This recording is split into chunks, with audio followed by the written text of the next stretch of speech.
Glue అంటే చాలా తక్కువ మందికి తెలుసు, బట్ ఫెవికాల్ అంటే మాత్రం అందరికీ తెలుసు. ఒక ప్యూన్ తన ఐడియాని 15,000 బిలియన్ ఎంపైర్గా మార్చుకున్నాడు. సో గుజరాత్లో పుట్టిన బల్వక్ పరాక్ ఒక ప్యూన్గా చేసేవాడు అనమాట.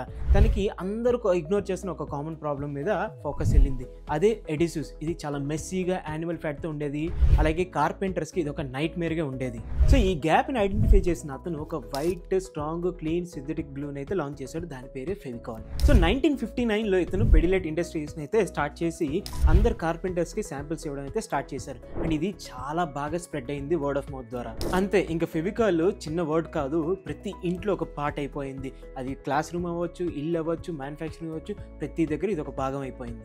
బట్ ఫెవికాల్కి ఏది యాడ్ ఆన్ అయింది తెలుసా? అదే స్టాండ్అవుట్ అయిందో తెలుసా? వాళ్ళు ఆన్ పాయింట్ అడ్వర్టైజింగ్ లేదంటే మార్కెటింగ్. ఎలిఫెంట్ మూవింగ్ యాడ్ నుంచి కేన్స్ విన్నింగ్ క్రియేటివిటీ వరకు ప్రతి ఇండియన్ హౌస్ హోల్డ్కి చాలా దగ్గర అయిపోయింది స్ట్రాంగ్ మార్కెటింగ్ అండ్ బ్రాండింగ్తో.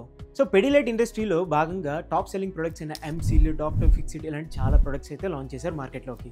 అండ్ ఈ రోజు చూసుకుంటే ఎడిసివ్ మార్కెట్లో ఫెవికాల్ది 70% మార్కెట్ షేర్. సో నెక్స్ట్ ఏ కంపెనీ కవర్ చేయాలి కింద కామెంట్స్లో చెప్పేయండి. అలాగే వీడియోని మీ ఫ్రెండ్స్ అండ్ ఫ్యామిలీతో షేర్ చేసేయండి.